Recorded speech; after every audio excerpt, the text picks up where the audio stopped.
থাক থাক ইডি লাগতো না যেমনি আছে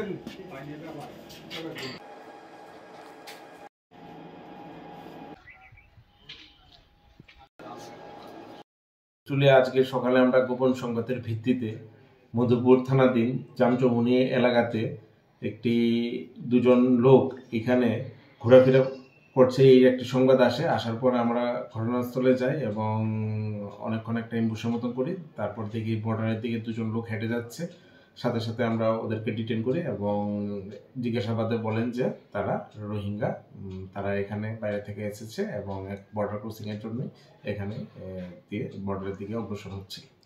কি নাম স্যার তাদের? একজনের নাম হচ্ছে গিয়ে আপনার ফারুক, আর একজনের নাম হচ্ছে গিয়ে সহিল।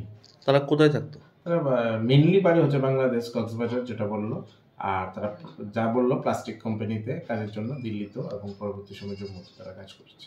আপনার থানা এলাকায় মানে কোন সীমান্ত দিয়ে তারা যাওয়ার কথা ছিল? কোন সীমান্ত ওরা তো ডাইরেক্ট আইডেন্টিফাই করতে পারেনি এখনো, তাই ইনভেস্টিগেশন চলছে।